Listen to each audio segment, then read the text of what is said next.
y tenemos en nuestras manos en esta mañana este libro maravilloso que se llama la Biblia, el cual nos transporta y nos puede seguir mostrando con certeza hacia dónde vamos, nos da una seguridad, una esperanza que el mundo no tiene y que este conocimiento que Dios nos da a través de las Sagradas Escrituras es con el propósito para que nosotros lo compartamos también.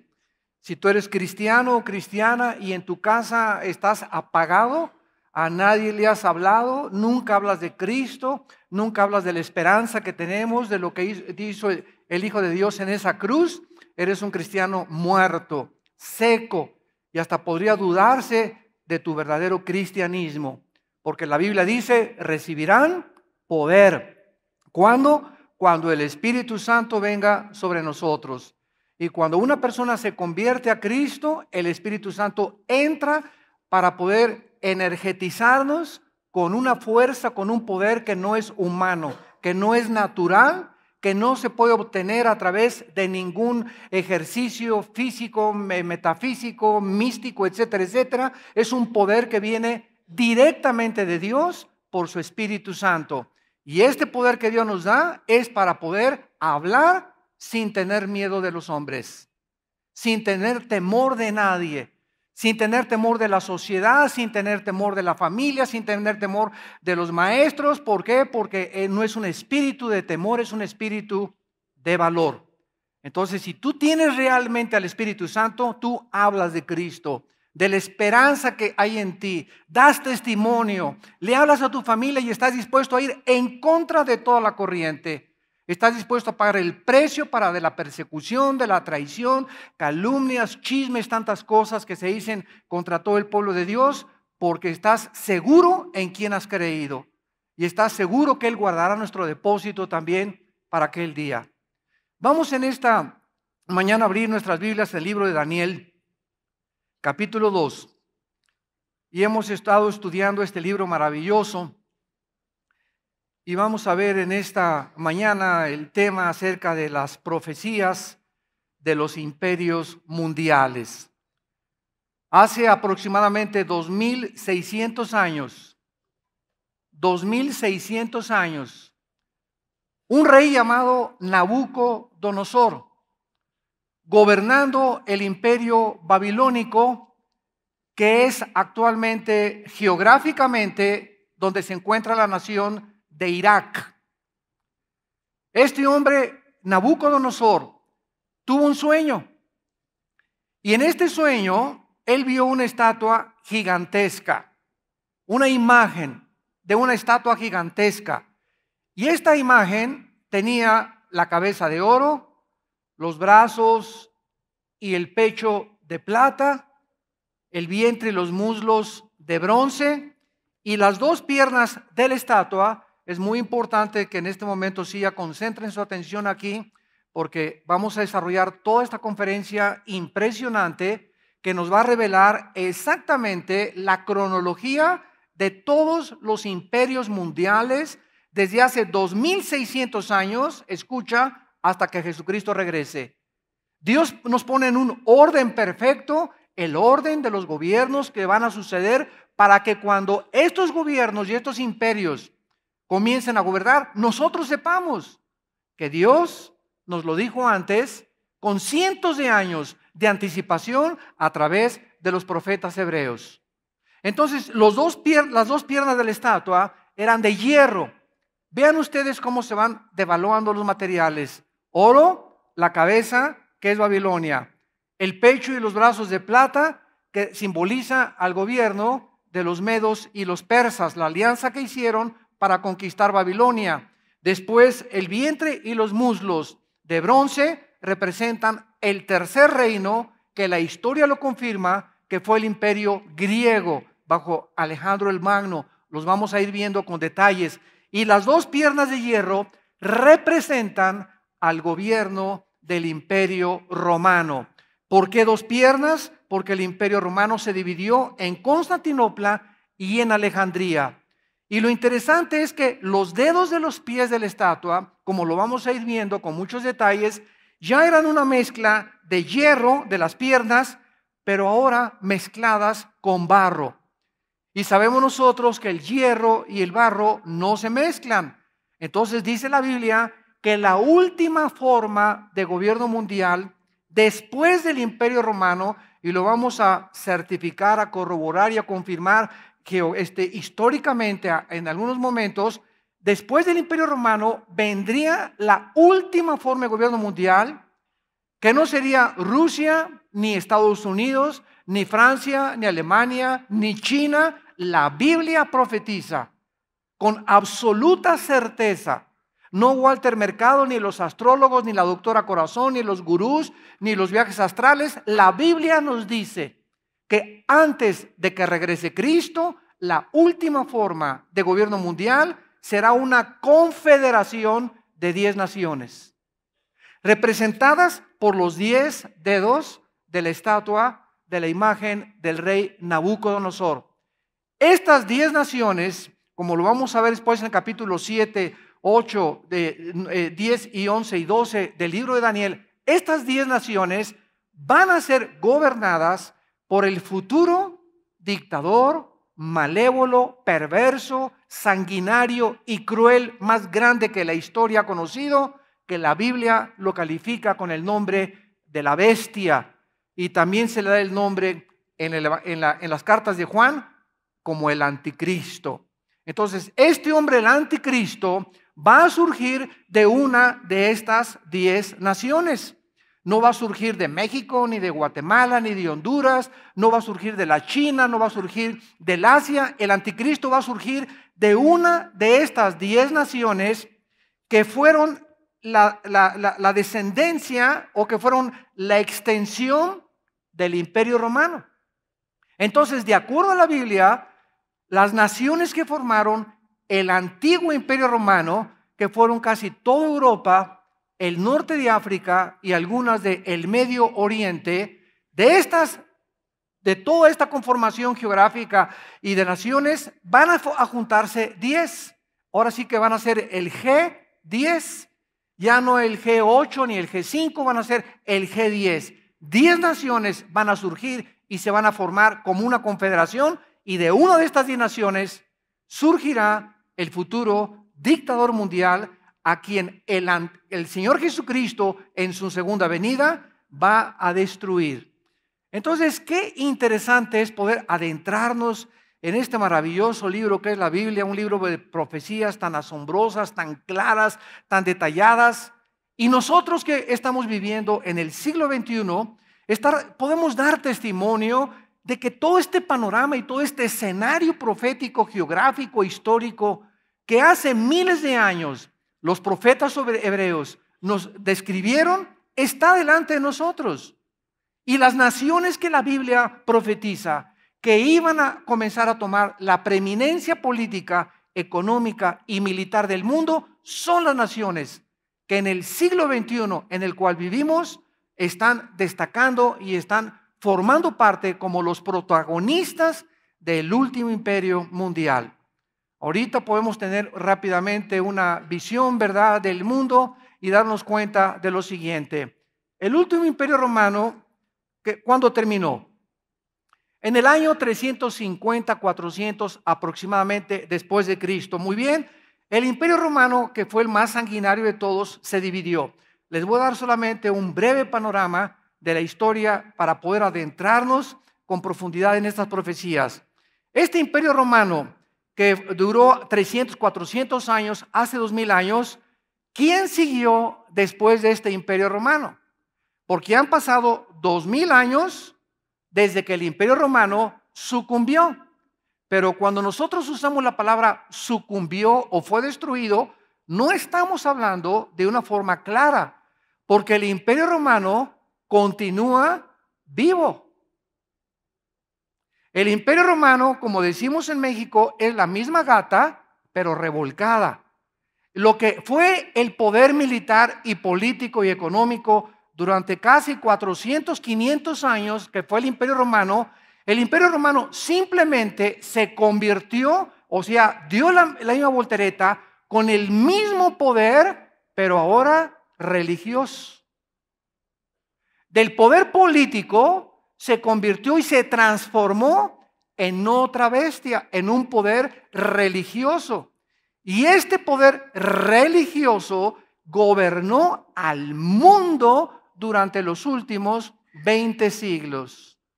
Porque cuando el Vaticano se forma a través del papado, comienzan los papas a gobernar Europa, a los reyes, el comercio, y se convierte en el estado más rico de Europa en 18 siglos. Entonces nos damos cuenta de todo este fenómeno maravilloso que la Biblia nos describe y podemos entender que simplemente el poder religioso que existe ahorita es una extensión de un poder político.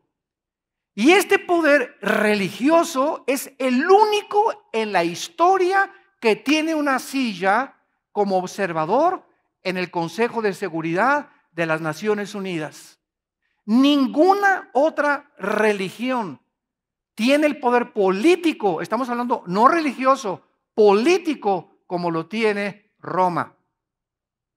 Y estamos hablando de una forma muy clara, sin temor de nada, porque no podemos nada contra la verdad, sino por la verdad. Y estamos mostrando claramente, ¿verdad?, de que de esta forma el poder religioso siempre ha estado unido al poder político para poder gobernar.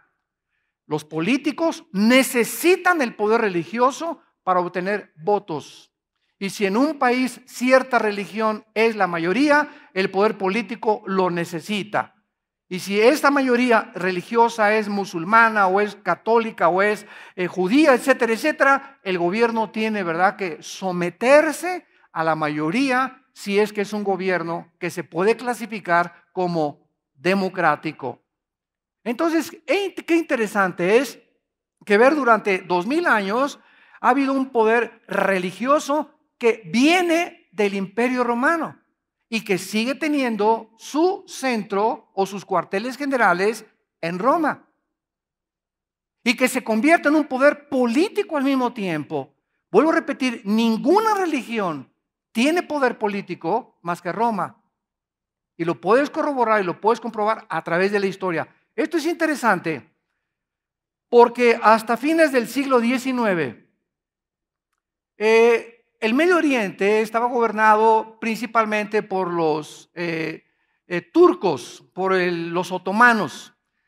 Y ya a finales del siglo XIX hubo un levantamiento, un movimiento del Espíritu Santo a través de varios hombres. Uno de ellos se llamó Teodoro Herzl, judío, que comenzaron a sentir la necesidad de regresar a Israel. Entonces llegamos al siglo XX y los ingleses, que tenían más o menos el control del Medio Oriente y se los quitaron a los musulmanes, los ingleses comenzaron a gobernar casi en lo que se llama el colonialismo. El colonialismo es cuando naciones como Inglaterra, Estados Unidos, potencias, Francia, principalmente en el norte de África, han llegado a lugares como la India, como el Medio Oriente, y han tratado de colonizar, ahí viene la palabra colonialismo, y tratar de hacer una extensión de su gobierno en esos lugares. Esto casi nunca ha resultado porque las personas de esos lugares se levantan en rebelión y de ahí vienen las famosas independencias. Y es interesante que a partir de 1940, escuchen esto, a partir de 1940, Irak, Irán, Siria, Israel, Jordania, las naciones que forman actualmente el Medio Oriente, fue hasta los 40 y después de los 40 que lograron su independencia. Y fue precisamente en 1948, el 14 de mayo, cuando la nación de Israel recobra, ¿verdad?, su independencia como un estado libre y soberano. ¿Por qué? Porque alrededor de ella, todas las naciones que la Biblia profetizaba que iban a formar parte de la última confederación en el Medio Oriente, en el Asia, en Europa y en América, tenían que existir. Y fue precisamente en esa época, en esa década de los 40, cuando se independizan todas estas naciones que acabo de mencionar. Muy bien, los ingleses estaban en el Medio Oriente y viene la Segunda Guerra Mundial. En la Segunda Guerra Mundial llegan las tropas aliadas, sobre todo en la invasión de lo que se llamó el día D, en las costas de Francia. Ahí en las costas de Francia llegaron los ingleses, llegaron los norteamericanos, llegaron los australianos también a tratar de penetrar por las costas de Francia, Alemania, y avanzar hacia Alemania para derrocar al ejército de los nazis. El general Rommel, que era el general encargado de Hitler, de toda la estrategia y logística en el norte de África, comenzó a distraer al ejército alemán para que Hitler creyera que la invasión no iba a venir en las costas de Francia, sino iba a venir por otro lado. Entonces Hitler deja en las costas de Francia algún pelotón de soldados, pero unos búnkers impresionantes con ametralladoras y todo, para que solamente protegiera que no fuera a llegar el enemigo. Bueno, el día D involucró a más de 100,000 soldados. Murieron más de 50,000 soldados en el desembarco de las costas de Francia en el día D. Y los alemanes se defendieron a capa y espada, y finalmente los americanos, ingleses, pudieron entrar, desembarcar, acabaron con ese frente de los nazis y avanzaron hacia Berlín. Y en 1945, cuando llegó el general Dwight Eisenhower, le decían Ike a Berlín. Entonces Hitler se da cuenta que era una fantasía el sueño que tuvo de formar una super raza, y los alemanes eran los que iban a gobernar el mundo, y los negros, los amarillos, los lisiados, las personas con defectos, los homosexuales tenían que ser asesinados, tenían que ser exterminados. El sueño de una super raza comienza años atrás, 50 años atrás, con un hombre llamado Carlos Darwin. Cuando Carlos Darwin escribe el libro El origen de las especies, este hombre, este naturalista inglés, botánico, y le encantaba la investigación científica, cuando fue a las islas de los Galápagos, cerca de Costa Rica, a investigar todas las mutaciones que podía encontrar, que no encontró absolutamente ninguna mutación de una especie a la otra. Carlos Darwin establece que el hombre es un animal, que nosotros no tenemos más que para sobrevivir la sobrevivencia del más apto, que descendemos de un simple protozoario todos, y que el pájaro evolucionó, el pez evolucionó y se convirtió en águila, el águila en halcón, el halcón en jirafa, el chango en ser humano. Entonces, esta filosofía comenzaba a degradar. Vean ustedes el ataque de los poderes de las tinieblas que nos rodean contra este libro de Dios. El ataque era completamente directo a la creación bíblica, a la enunciación que Dios nos hace en su santa palabra. Somos creados a la imagen y semejanza de Dios. No somos ni descendemos de los animales. No somos animales más evolucionados. No somos el resultado de un accidente. Somos el resultado de una creación directa de Dios. Entonces era natural que Satanás, sabiendo que el tiempo le queda corto, el siglo XX se inicia con la filosofía del darwinismo o de la evolución. Esta filosofía la absorbe Sigmund Freud, el padre del psicoanálisis. Esta filosofía la absorbe otro hombre llamado Friedrich Nietzsche, filósofo alemán ateo, convencido de que Dios está muerto y de que no somos más que animales. Entonces, la filosofía de Carlos Darwin y de Friedrich Nietzsche invadieron y permearon Europa, las universidades y las mentes de los intelectuales. Y entonces Adolfo Hitler tenía como 30, 35 años de edad cuando comienza a leer los libros de Nietzsche. Así hablaba Zaratustra, el anticristo. Comienza a estudiar el libro de Carlos Darwin, y Hitler se convence de que él es el hombre escogido por los dioses para crear un superhombre, de lo cual hablaba el ateo Friedrich Nietzsche. Nietzsche dijo esto de la Biblia y de Cristo. Cristo fue un perdedor, porque si Cristo hubiera sido inteligente, nunca se hubiera rodeado de 12, y voy a usar la palabra, estúpidos pescadores, ignorantes, que no conocían nada, iletrados y desletrados, como decía Cantinflas. Entonces, de acuerdo a Nietzsche, ¿verdad? El hombre no puede ser humilde, el hombre no puede ser manso porque te ven la cara. Y si muestras debilidad y eres un hombre manso y humilde, no vas a sobrevivir. Para Nietzsche, el hombre verdadero era un hombre que no podía ser humilde ni manso, tenía que ser un hombre que no podía tener creencias, no podía creer en Dios, tenía que apoderarse de sí mismo y el hombre era capaz, de acuerdo a la filosofía de Nietzsche, de conquistar el mundo, de poder crear un superhombre y de poder llegar verdaderamente a mejorar y a restaurar el mundo y el universo.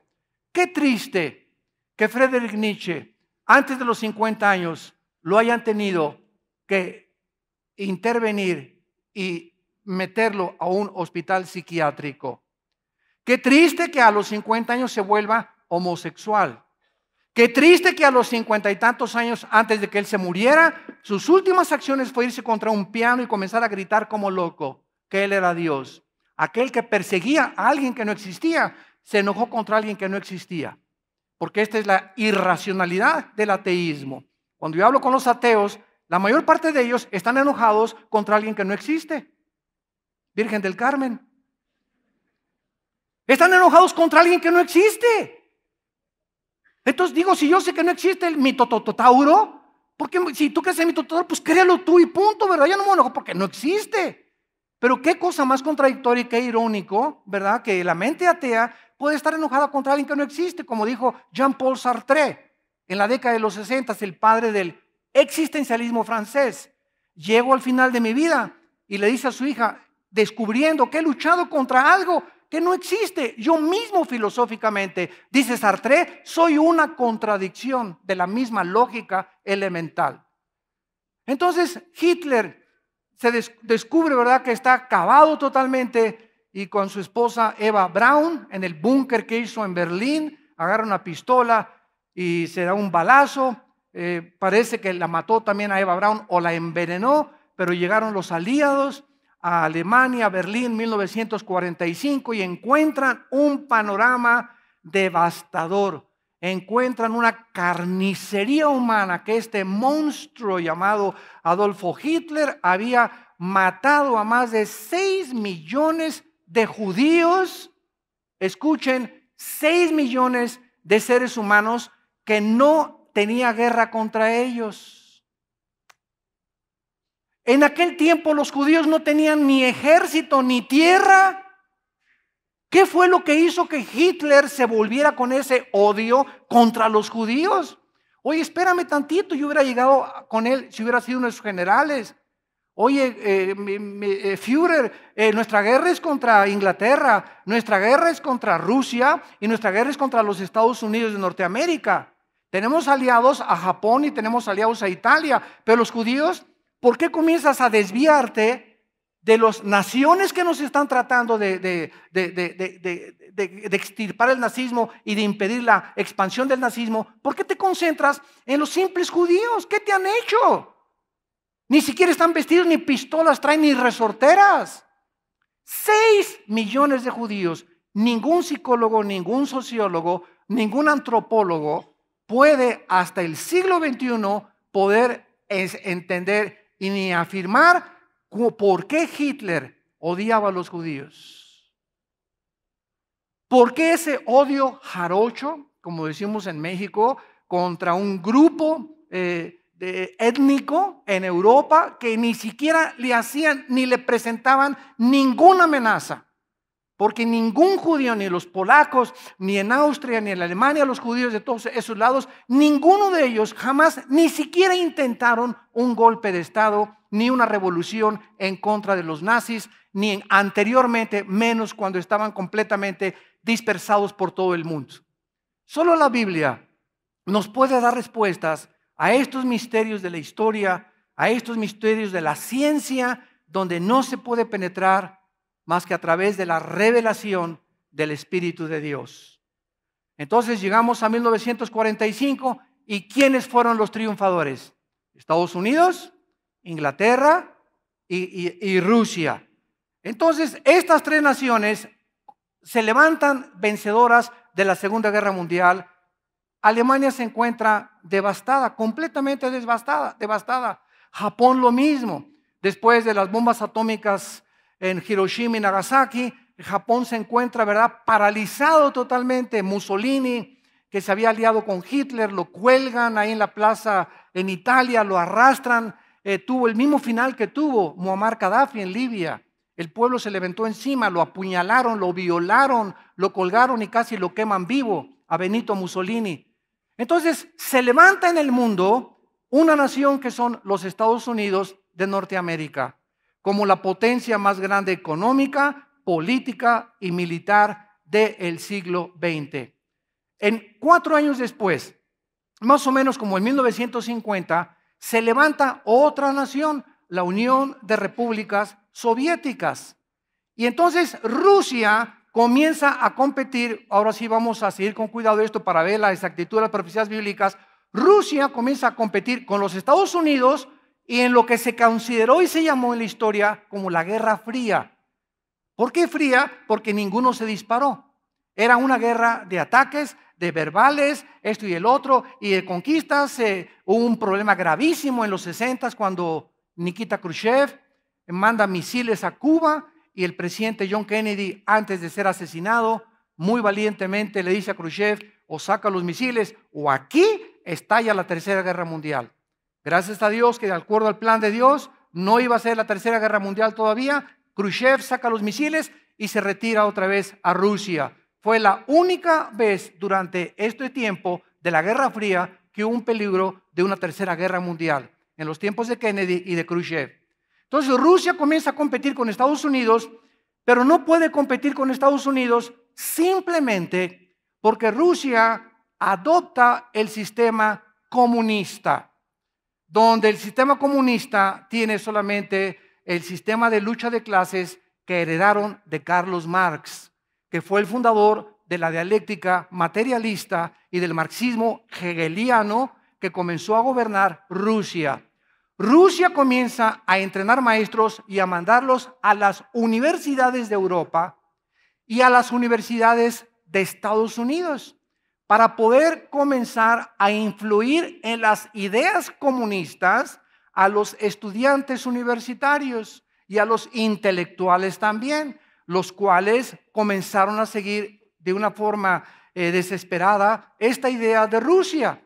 Y entonces tenemos que el siglo XX está considerado, santos de Dios, a través de toda la historia, el siglo donde más ateos han surgido. Antes del siglo XX tenemos a Blaise Pascal, cristiano. Isaac Newton. Restriégale los libros de Isaac Newton a tu maestro de la universidad, ateo, porque dicen que los que creen en Dios son de menos inteligencia. Los más grandes físicos matemáticos, Blaise Pascal, Isaac Newton, Louis Pasteur, Maxwell, todos los que descubrieron las grandes leyes de la gravitación, de la electromecánica, del espectro electromagnético, etcétera, etcétera, todos ellos eran cristianos. Y las más grandes universidades de Estados Unidos, Princeton, Yale, Harvard, fueron fundadas por pastores para entrenar pastores y líderes cristianos que fueran al mundo entero a llevar este mensaje glorioso de que Dios en Cristo estaba no tomándonos en cuenta nuestros pecados, reconciliándonos con Él a través del derramamiento de la sangre del Hijo de Dios. Pero este mensaje no quería ser aceptado para las mentes intelectuales. Y estas universidades, Princeton, Yale, Oxford, Harvard, que eran los bastiones del cristianismo, ahora son los centros más grandes del ateísmo, el humanismo, el escepticismo y el evolucionismo. Yo, aunque le dieran una beca a mi hijo en Harvard, yo no lo mandaba aunque lo becaran, porque iba a salir un diablo inteligente nada más. Prefiero un santo bruto a un diablo inteligente.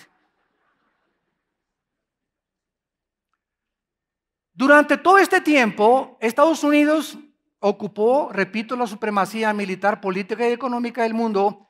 Y en 1989, esto es maravilloso porque estamos leyendo un libro que es Daniel, que nos explica que no iba a haber, después de Roma, otro imperio hasta las 10 naciones que se conformaran y que están ante nuestros ojos, y los vamos a ver más adelante.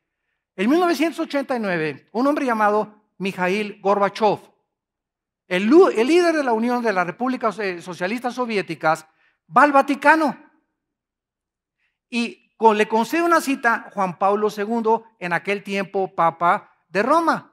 Y Mikhail Gorbachev, usando, ¿qué cosa? El poder religioso más grande que hay. Nadie compite con Roma en el poder religioso. Se muere el archipriota de Chipre o el líder ortodoxo y ni quien vaya al entierro. Se puede morir el líder de los musulmanes ni quien vaya al entierro. Se puede morir el líder de los de judíos o rabinos, van a malos rabinos. Pero se muere un jefe de Roma y va el mundo entero, y los gobernantes del mundo entero van a rendirle honores, políticamente hablando.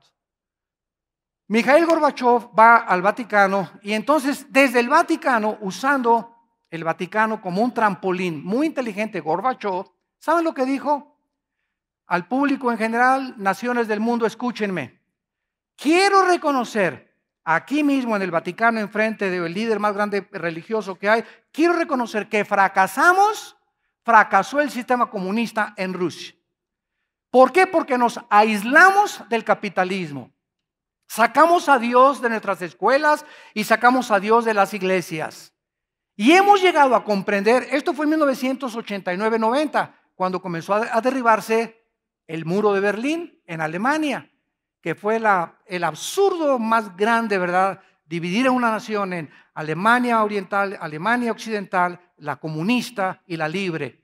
Bueno, el muro se derriba después de estas cosas que sucedieron en Rusia, y Gorbachev dice: cometimos el error de aislarnos del capitalismo. Tenemos 10 años, o sea, de 1980 al 90, es lo que dio a entender Gorbachev. Rusia se estaba desmoronando económicamente, pero con un frente ante el mundo de no, los rusos y esto y el otro. No era cierto, no era cierto, no era cierto. Era la pura pantalla, la pura cortina de humo. Entonces Gorbachev acepta su fracaso y dice: vamos a cambiar completamente ya. Vamos ya a tener negocios con los países capitalistas y vamos a permitir que las religiones de todo el mundo regresen a Rusia. A esta política Gorbachev le llamó la perestroika.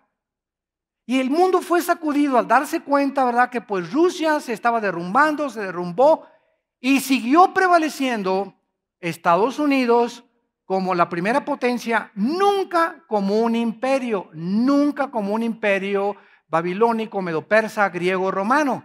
Estados Unidos fue una supremacía política, económica y militar, pero siempre que Estados Unidos, y no estoy defendiendo a Estados Unidos ni a ninguna nación, porque tenemos nuestra ciudadanía nosotros en Cristo, y amamos todas las naciones, amamos a árabes, amamos a sirios, a musulmanes, a palestinos, a americanos y a todos. El cristiano no puede ser racista. Si eres racista, búscate otro sistema de pensamiento, porque el cristianismo es antirracista y no nos consideramos ni estamos orgullosos de ninguna nación. Simplemente Estados Unidos, las naciones que llegaba a conquistar, se retiraba y dejaba que siguieran. No hay ninguna nación que tenga la bandera norteamericana y que diga es una colonia de Estados Unidos en el siglo XXI. Lo que sí hizo Rusia. Rusia llegó a Europa y conquistó Austria y Polonia y todas esas cosas, y las quería, ¿verdad?, el nazismo, apoderarse y gobernar a ellas completamente. Pero pasa algo tremendo. Llegamos al año 2000, al siglo XXI.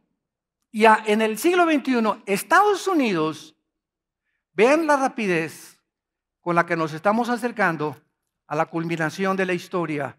Al llegar al siglo XXI, Estados Unidos comienza a tener problemas gravísimos económicos y morales. En el año 2002, Estados Unidos tenía una deuda de 10 trillones de dólares, una deuda externa. Para que alguien tenga la menor idea de cuánto es $1 trillón, te voy a decir que simplemente haz un experimento. Comienza a contar $1 durante 250 años cada minuto y no vas a llegar al $1 trillón. Entonces, Estados Unidos comienza a darse cuenta que ha prestado demasiado dinero, ha pedido prestado demasiado dinero, tiene una balanza administrativa completamente descompensada, y Estados Unidos comienza a darse cuenta que no puede seguir así. Y llegamos al 2007, 2008, y viene en la caída de la bolsa de valores de Wall Street, donde por primera vez caen 777 puntos la bolsa de Wall Street en Nueva York. Más del 50%, escuchen, de los billonarios, no millonarios, billonarios se suicidaron. Si estoy hablando de hace 5, 6, 7 años máximo. Tú me puedes decir, oye, pero como una persona que es billonaria, que tiene más de $1,000 millones, 3,000 o 4,000 o los que sean, ¿cómo puede? Oye, espérame tantito, es que ningún billonario ni ningún millonario tiene el dinero debajo del colchón. Todo lo tienen invertido en acciones, en compañías, en empresas. Y lo que maneja casi toda la economía del mundo son las bolsas como la de Nueva York, que es la más grande del mundo, que se encuentra en el mero centro de Nueva York. Y cuando cae la bolsa de valores, de repente, oye, mis $1,000 millones, compadre, no tienes absolutamente una plata aquí que guardar. Esto sucedió en la Segunda Guerra Mundial, cuando los marcos alemanes se devaluaron. Mira, en la Segunda Guerra Mundial, si tú tenías 1,000,000 de marcos alemanes, vean la devaluación, 1,000,000 de marcos cabían en una carretilla. Y en esa carretilla, con 1,000,000 de marcos, no te alcanzaba para comprar un bolillo. Esa fue la devaluación que tuvo el marco alemán en los tiempos de la Gran Depresión. En los 1930, años antes de la Segunda Guerra Mundial, después de la Primera Guerra Mundial. De repente se acabó. Hace poco nosotros en México, en el siglo XX, yo me acuerdo muy bien, con un expresidente que ya murió. Y yo iba al banco, vivía yo aquí en el norte, vivíamos allá por Valle Dorado, y tenía mi dinero, algunos dólares ahí ahorradillos, algunos poquitillos dólares ahí guardados. Y llego al banco a pedir mis dólares, y era una cola como de 300 personas, me acuerdo, ahí en Satélite, esperando que nos dieran nuestros dólares. Y nos dijo el banco, no les vamos a dar nada, ya no hay dólares. Y anteriormente el presidente había dicho, voy a pelear como un perro por el peso. ¿Y cuál pelearon, verdad? Una evaluación impresionante. Mis dólares, pues ni modo. Y estaba 12.50, pues te lo vamos a pagar a 6 o 7 pesos. ¿Te gustó? Bien, y si no, pues ni modo. Y así es como trabajan. En Estados Unidos hay una ley, escúchenme. Si tú tienes en Estados Unidos $1,000,000 en un banco, hay una cláusula, y ya acuérdense de esto, todos los contratos te ponen así las cosas bonitas y siempre tienen cláusulas que ni con lupa las ves. Así que hay que usar lupa o microscopio cuando firmamos un contrato. Y los contratos de los bancos son así, pero minúsculas las letras, y dice que si el banco fulano de tal, por ejemplo el Wells Fargo, quiebra y tú tienes $1,000,000, el banco solamente te da una cuarta parte, $250,000. Y perdiste de la noche a la mañana $750,000. Y hazle como quieras. Y vienes a alegar, ahí está la cláusula en el contrato. No la vi, use lentes. Vivimos en un mundo de trampas. Vivimos en un mundo engañoso. Vivimos en un mundo, Jesucristo lo dijo, rodeados de lobos, donde los seres humanos están unos a otros tratando de explotarse, de quitarle a alguien y enriquecerse a otros, tanto gobiernos como familias, como personas, como talleres mecánicos, como abogados, como ingenieros. Es una jungla en la que la Biblia describe al ser humano y el mundo que nos rodea. Y este es el mundo que en realidad estamos nosotros abriendo los ojos y descubriendo que es verdad. Y en este mundo que vivimos, Jesucristo nos da una orden: sean mansos como las ovejas, prudentes como las serpientes, inteligentes y sabios como las palomas. ¿Por qué compara Dios Cristo a una serpiente? Para que imitemos no el veneno de la serpiente. La serpiente tiene una cualidad que es la prudencia. ¿Sabe lo que es la prudencia? pensar 3 veces antes de tomar una decisión. Una persona prudente es la persona que dice, me voy a casar, pero espérame, chiquito, te voy a llevar primero con mis papás. Después que te pase la báscula mi papá y mi mamá. Después voy a orar y le voy a decir, Dios, si con cara de John Travolta se quiere casar conmigo, Padre, y yo te quiero amar con todo mi corazón, llévatelo. Si tú haces todas estas cosas y no imprudentemente, de una forma impulsiva, compras ese coche, compras esa casa y te casas hacia lo loco, vas a lamentarte. Porque eres una persona que no piensas antes de tomar una decisión. Y todas esas personas son las personas que vemos ahora arrepentidas, ¿verdad? Lamentándose, muchas sin dinero, muchos han perdido ahorros, muchos han hecho compras que no debían haber hecho, muchos quieren enriquecerse antes de tiempo o toman el camino equivocado para lamentarse después y llorar en las penitenciarías y en las cárceles. Y esta es la situación que vive el ser humano. Entonces llegamos al siglo XXI, donde Estados Unidos, ante nuestros ojos, ahorita Estados Unidos ya abandonó a Europa. ¿Cómo lo sabemos? Hace algunos meses, el presidente nuevo de Rusia, Vladimir Putin, ¿qué es lo que quiere hacer? Volver a levantar la Unión de Repúblicas Socialistas Soviéticas, que quiere despertar al oso que estaba dormido o invernando. Y el primer paso es la invasión de Ucrania. Y llega Putin a Ucrania con las tropas rusas sin ningún uniforme. Digo, todos sabían que eran rusos, por favor, ¿verdad, Putin?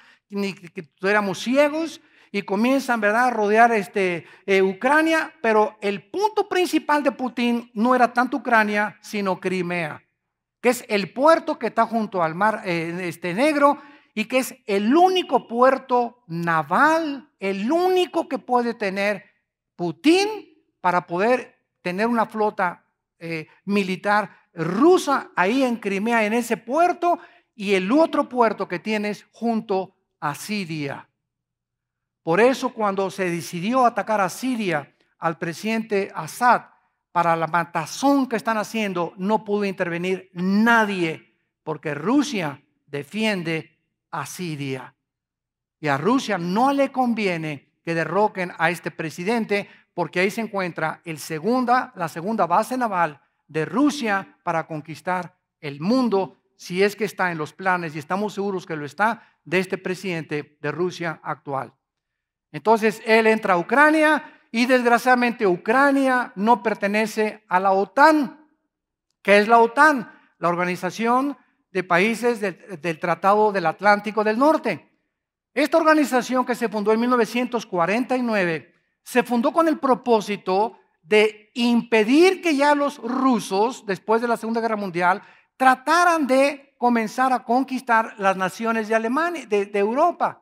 Entonces, muchas naciones de Europa se unieron a la OTAN y es una confederación de naciones donde si atacan a una, todas las demás naciones la van a defender. Es el pacto que existe bajo la OTAN. Ucrania no está bajo la OTAN y Putin lo sabía. Entonces no pudo intervenir la OTAN. Libia estaba bajo la OTAN y atacaron a Gaddafi y sacaron a Gaddafi. Porque si Libia no hubiera estado con la OTAN, Gaddafi hubiera seguido de dictador. Entonces ahora Ucrania no tiene con qué defenderse, Estados Unidos no entra y Estados Unidos le dijo a la única nación en Europa, ahora que es poderosa económica y militarmente, y se llama Alemania. Alemania vuelve a levantarse de las cenizas. Y Merkel, la presidenta de Alemania, le dice a Obama, por favor, ayúdanos, vamos a tratar de hacer algo para con Putin, éntrenle ustedes, yo desde por acá atrás. Pero Estados Unidos ya, el año que entra, a todos los soldados que quedan en Afganistán, se los regresa, ya sacó a los de Irak. Estados Unidos ya no tiene ante nuestros ojos el poder político, económico y militar del mundo. Lo tiene Europa. Y ahora Europa está compitiendo con la China. Ahorita en el Asia ya se inició una guerra fría entre Tailandia, Vietnam, Camboya, Malasia, Japón y la China por el mar que está en medio de estas islas. China está así grandísima enfrente tienen Tailandia, las Filipinas, abajo está Vietnam, enfrente la Malasia con todas las demás islas, y hay un mar que es internacional, que está en medio. China, como es ahorita el poderoso, agarró y metió sus barcos pesqueros a ese mar internacional. Llegaron los filipinos, llegaron los tailandeses y dijeron, oh, este territorio es de nosotros, y agarraron mangueras como de los de bomberos, los chinos, los barcos, y comenzaron a todos los marineros, porque no pueden dispararles ni matarlos, a arrojarlos al mar. Y entonces comenzó a protestar el gobierno de Tailandia, el gobierno de Taiwán, el gobierno de Filipinas contra la China, y China dice, ¿y qué? Éntrenle, ni quien le entre. Japón se está recuperando, todas estas naciones asiáticas están comenzando a resurgir. Entonces se encuentra ahorita China ocupada con eso, ¿verdad? Corea del Norte está tratando de conquistar y recobrar Corea del Sur. Corea del Norte es comunista, atea, Corea del Sur es cristiana. Estados Unidos tiene las últimas bases militares en Corea del Norte y Francia tiene las últimas colonias, bases militares en África del Norte. Y el panorama que la Biblia nos da es el siguiente: Europa vuelve a resurgir. De las dos piernas de la estatua de Nabucodonosor hay 10 dedos.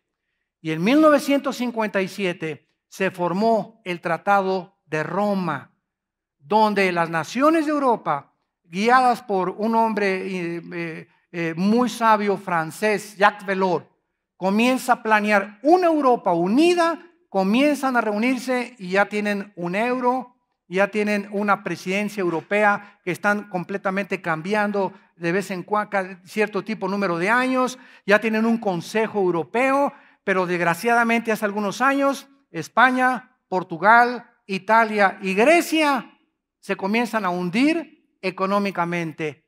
El Banco Europeo ya no tiene dinero para poder financiarlos, queda Alemania y Alemania dice, pues yo ya no le entro porque si le entramos nos desfondan, nos quedamos ya sin dinero. Entonces Europa ahorita se encuentra en una situación grave, una crisis, donde tampoco pueden ayudar a los de Crimea ni a los de Ucrania. Entonces Putin, un hombre inteligentísimo, un estratega, él era de los directores de la KGB, el servicio secreto de Rusia, Putin antes de ser presidente. O sea, es un militar con una mente entrenada, es campeón de judo, tiene cinta negra, segundo dan en judo, este hombre, campeón de ajedrez también, es un hombre analítico, un hombre que planea, un hombre que muy prudente y sabe a dónde mover las piezas. Ahorita le voy a dar jaque mate, aquí meto el caballo, aquí meto el alfil. Es un estratega militar. Él sabe lo que está haciendo y lo está haciendo poco a poquito. Y está esperando la respuesta de las blancas, ¿verdad? Él tiene las piezas negras del ajedrez, está esperando cómo mueven las blancas para poder mover las negras. Pero como es un estratega inteligente, él sabe que no puede ahorita apoderarse de Lituania, de Bosnia, ni de Latvia, que son naciones que están al norte, que están casi en frontera con Polonia. No puede conquistarlas ahorita porque estas tres naciones van a formar parte de la OTAN ya en estas semanas o en estos meses. Entonces estamos viendo que el panorama de Ezequiel 38, del 1 al 4, está ante nuestros ojos. En Ezequiel 38 en la Biblia se profetiza una invasión rusa con naciones musulmanas a Israel. Y ante nuestros ojos la Biblia nos muestra que de estos dedos de los pies de la estatua de Nabucodonosor aparecen en Apocalipsis 17 y 19 como los 10 cuernos de la bestia. Los cuernos en la Biblia representan poderes, emperadores o gobernantes o naciones.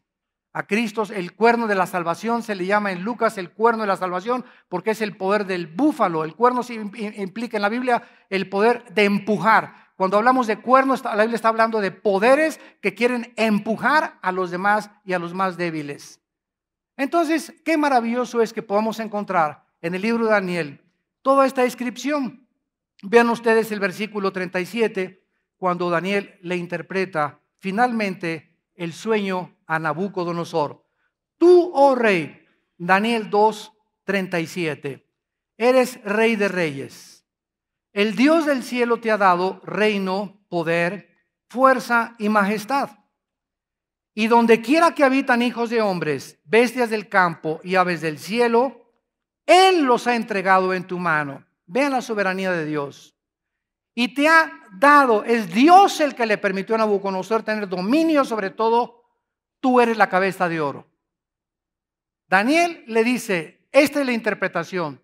Ya vimos en las clases pasadas, en las conferencias pasadas, que Nabucodonosor cuando tuvo este sueño, le mandó a hablar a los bisabuelos de Walter Mercado, astrólogos, gurús, a todos místicos, todas esas personas, ¿verdad?, que dicen que tienen profecía y que conocen el futuro. Ninguno pudo en Babilonia más que Daniel, porque el sueño de Nabucodonosor se lo había dado Dios, para que Daniel fuera congraciado con el rey, para que Nabucodonosor contratara a Daniel, lo tuviera cerca, y para que Daniel pudiera influir en los magos y astrólogos y brujos y mostrarles quién es el verdadero Dios, en las formas como actúa nuestro papá, nuestro Rey de Reyes y Señor de Señores.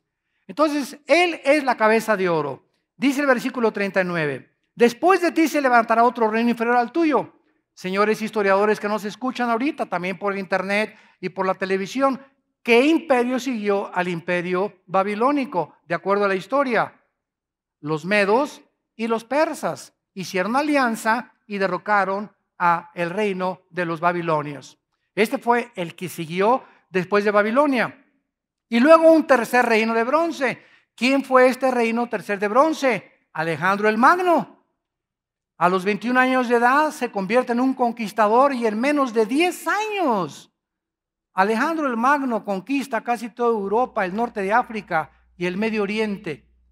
Alejandro el Magno muere en Babilonia, en lo que es ahorita Irak. Otra vez Irak vuelve a surgir, en las próximas clases lo vamos a ver, vuelve otra vez a surgir en la historia a final del siglo XX, XXI, como una nación en la que la atención está siendo concentrada en Irak, en Irán, en Siria, en Jerusalén, en Israel, donde la Biblia dice que terminará la raza humana en la tercera guerra mundial. Entonces, qué interesante que fue el tercer reino, Grecia, el que siguió a los medos persas. ¿Y quién siguió a los medos persas? Y el cuarto reino, versículo 40.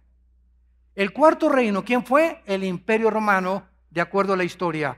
Cuando Daniel escribió esto, lo escribió con más de 700, 800 años de anticipación. Más de 700, 800 años de anticipación antes de que ni siquiera nadie se imaginara que iban a haber solamente 4 imperios de acuerdo a la Biblia, que iban a pasar 2000 años sin que ninguna nación ni ningún imperio volviera a resurgir. Los otomanos intentaron, fracasaron. Los ingleses intentaron, fracasaron. Estados Unidos nunca fue un imperio mundial, tuvo la preeminencia política y económica y hasta el siglo XXI no ha vuelto, como la Biblia lo profetizó, a resurgir un imperio mundial. Hasta que se una estas 10 naciones representadas por los dedos de los pies de la estatua de Nabucodonosor y van a formar parte del antiguo imperio romano. En otras palabras, va a haber 5 naciones de Europa que se van a unir, las más fuertes, con 5 naciones del Medio Oriente. ¿Recuerdan las piernas de la estatua? Constantinopla y Alejandría, que es el Medio Oriente y el Oriente, Europa y el Medio Oriente. Y el barro representa al Medio Oriente, el hierro representa a Europa. Y dice aquí que no se van a unir. Claro que no, porque en el Medio Oriente la política no es la que tiene la preeminencia. En el Medio Oriente es la religión. En el Medio Oriente son religiosos, jarochos, mochos, recocochos.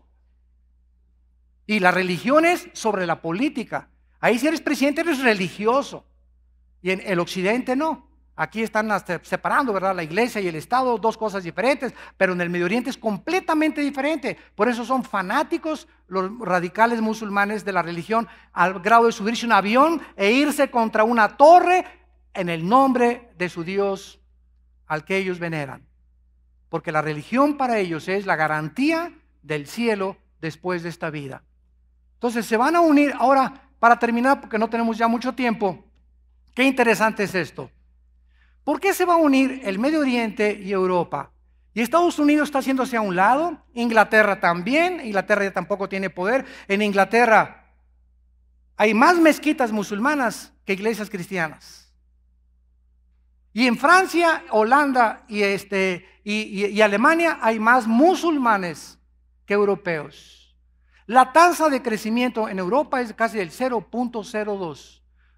Los musulmanes están como conejos reproduciéndose y de acuerdo a las estadísticas, en 15, 20 años, si el Señor no ha regresado, los musulmanes gobiernan Europa.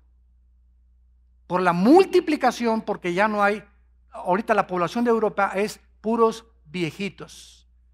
Si tú vas a España, el 50% de los jóvenes en España no tienen trabajo. No hay fuentes de trabajo.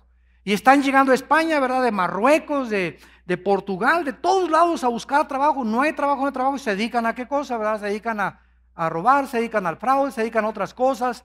Pero Europa es un país, ¿verdad? Donde tiene que surgir un hombre como Hitler, pero con 100 poderes más grandes que los de Hitler. Y en un caos ahorita económico en Europa, ya el petróleo del Medio Oriente no tiene garantía con Estados Unidos. Ahorita se compra en dólares. Si tú vas a Francia y eres presidente de Francia y quieres comprar petróleo a la organización de exportadores de petróleo, ¿verdad? Que lo forman los países de Saudi Arabia, de Irán y de Irak, etcétera, etcétera, tienes que pagarles no en francos. Quiero comprar petróleo aquí en mis francos. No, tienes que pagar en dólares. Si eres español y quieres comprar petróleo, en dólares. Si eres alemán, en dólares. La venta del petróleo es en dólares. Y estos países están tratando de que ya no se use el dólar para comprar el petróleo, sino el euro. Entonces, forzosamente Europa se tiene que unir al Medio Oriente para que el Medio Oriente le garantice el flujo del petróleo a Europa. Europa pueda levantarse, porque Estados Unidos ya no puede levantar a nadie ni a sí mismo, y pueda entonces ya unirse, y cuando estas 10 naciones, para terminar, cuando estas 10 naciones se unan, damas y caballeros, nosotros, la iglesia, ya no estamos aquí. Cuando se unan las 10 naciones, surge el anticristo, nunca antes. Es imposible estar diciendo que el anticristo es el rey de España o el rey de aquí. No sabemos hasta que venga esta unión de 5 países del Medio Oriente y 5 de Europa. Padre, gracias por tu palabra. Gracias, Señor, por ponernos de una forma cronológica el orden de los tiempos. Gracias, Señor, porque tú eres Dios. Tu palabra dice: no temas, porque yo estoy contigo. No desmayes. Yo soy tu Dios que te esfuerzo. Y dice el Señor: ¿quién proclamará lo venidero? Lo declarará y lo pondrá en orden delante de mí, como hago yo desde que establecí el pueblo antiguo. No teman ni tengan amedrentamiento de nada. Ustedes son mis testigos. No hay Dios sino yo. No hay fuerte. No conozco ninguno. Dios de nuestros padres, Abraham, Isaac y Jacob, te veneramos, te adoramos, te honramos y te damos gracias por la muerte de tu Hijo Jesucristo, que en una cruz manifestó el amor que tú nos tienes, pagando Él la cuenta de pecados que nosotros jamás hubiéramos podido pagar con nuestras buenas obras. En esta mañana muchos de ustedes no tienen esta esperanza. Ustedes que nos ven por la televisión, les invito también a que hagan esta oración, invitando a Jesucristo a sus vidas, para que conozcas la verdad y la verdad te haga libre. Señor Jesús, dile: te pido perdón por mis pecados. Gracias por habernos dejado un manual para vivir que se llama la Biblia, donde podemos encontrar las respuestas, donde podemos encontrar el maravilloso plan que tienes para mi vida, que moriste en mi lugar en una cruz, en la persona de tu Hijo Jesucristo. Te pido perdón por mis pecados. Te pido, Señor Jesucristo, que entres a mi corazón como mi Señor y mi Salvador, y me des el Espíritu Santo en este instante para tener el poder de nunca ser un cobarde, sino ser un verdadero hombre, una mujer verdadera de Dios, guerreros del ejército del Dios viviente, porque tú vas delante peleando todas nuestras batallas en Cristo Jesús. Amén. Amén y amén. Alabado sea el nombre de Jesús. Alabado sea el nombre de Jesús.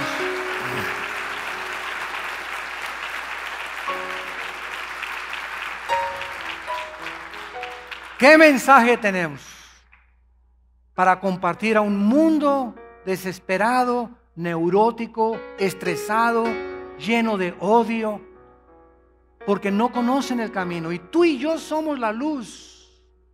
Somos los únicos que podemos alumbrar en la familia, con tus primos, con tus amigos, en tu oficina, en tu escuela. Somos los únicos. Jesús dijo, ustedes son la luz del mundo. Si tú no estás alumbrando, estás en medio de las tinieblas. Y tienes que ser valiente y esforzarte y entender. El trabajo es secundario, la escuela es secundaria, todo es secundario. Fuimos creados para conocer a Dios. Todo lo demás Él nos va a ayudar a salir adelante. Nos va a ayudar a tener vacaciones, a pagarnos la colegiatura, la renta, si le seguimos y le ponemos a Él por primer lugar. Yo honro a los que me honran, dice el Señor, y los que me deshonran serán avergonzados. Y nadie que ha seguido a Cristo ha sido avergonzado en el mal tiempo, porque mirad cuán grande es la bondad de Dios que Él tiene para los que le temen y guardan sus mandamientos. Nos ponemos de pie para recibir la bendición pastoral.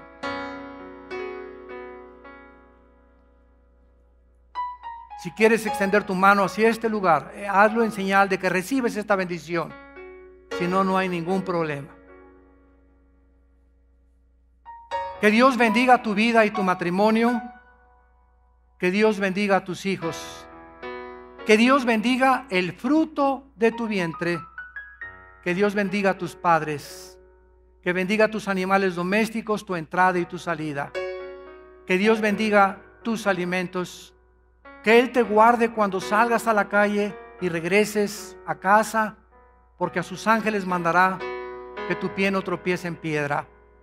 Que Él te llene de todo su conocimiento, con toda sabiduría e inteligencia espiritual, para que siempre apruebes lo mejor, llevando fruto en toda buena obra, creciendo en su gracia y en su conocimiento, fortalecido interiormente con su espíritu, con toda paciencia, para poder esperar la bienaventurada venida y manifestación gloriosa de nuestro Señor, que cada día te decimos, ven Señor Jesús. Tu esposa te dice, ven. Y los que tengan sed, vengan a beber de esta agua que Dios les ofrece gratuitamente. Que ponga Dios paz sobre tu vida en el nombre de Jesús. Amén. Que Dios los bendiga a todos.